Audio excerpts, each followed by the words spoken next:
The incident we'll talk about in today's video is based on a real-life event. There was no break-in, but she was killed inside her locked apartment. And what made this case disturbingly unique wasn't just the impossibility of the crime scene, but the fact that every single piece of physical and digital evidence pointed to a death that should never have happened under the conditions it did.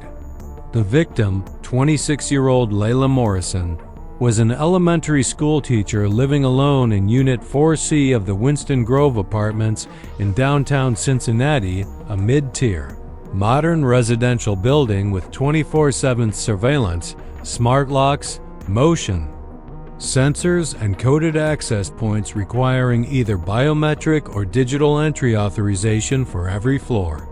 On the night of February 9, 2023, Layla came home from work at 6:18 p.m., as captured by the building's front lobby camera, swiping in with her key fob and riding the elevator up alone.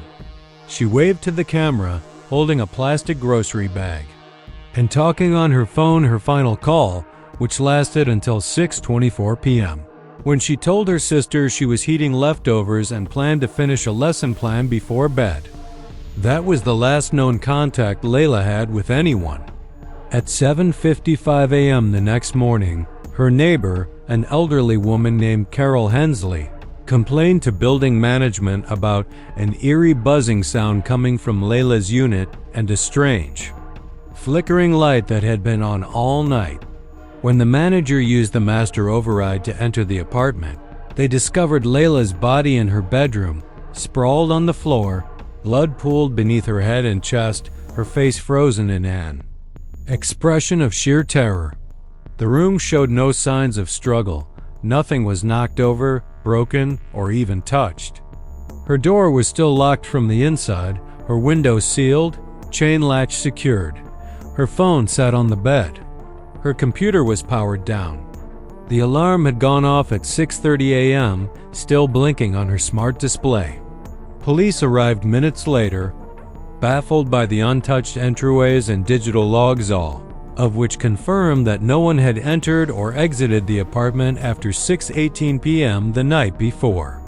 There was only one set of footprints in the snow on the fire escape below her window, hers. Autopsy results revealed she died sometime between 9:43 and 10:12 p.m. The cause of death: deep stab wounds to the chest, shoulder, and abdomen, all from a narrow, clean blade, but no blood trail, no defensive wounds, no foreign DNA under her nails, no forced penetration of clothing. Even stranger, the medical examiner noted there were no signs of stress-induced adrenaline or endorphins in her system, suggesting that she never fought back, never tried to run, perhaps never even fully processed what was happening. It was as if she stood still and allowed it to happen. But the question was how.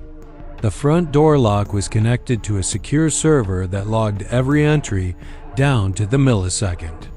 It showed no entries or exits. The chain lock inside was still hooked. Her windows had security sensors untouched.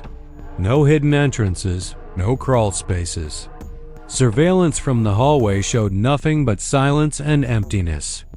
But when police reviewed the internal camera installed in her smart TV, one of those newer models with AI facial detection, they found something that turned the case from chilling to truly disturbing. At exactly 9:46 p.m., the camera activated on its own for a few seconds, presumably triggered by motion. In the blurry static of those 5 seconds, investigators could make out Layla standing in front of the TV, her mouth slightly open, her eyes wide and unblinking, and behind her, a dark shape, taller than her, featureless, standing so close its outline partially overlapped hers. No face, no arms, just shadow. The footage glitched and shut off. When software engineers attempted to retrieve the cache data from the TV's internal memory, they found that the recording had corrupted every surrounding file in a 30-minute radius, even wiping out the default software logs, an anomaly never before reported by the manufacturer. the building's own hallway security footage, stored on a separate system, experienced an unexplained 71-second blackout from 9:45 p.m. to 9 hours 46 minutes and 11 seconds p.m., suspiciously the same time the figure appeared on her smart TV. Physical evidence remained scarce.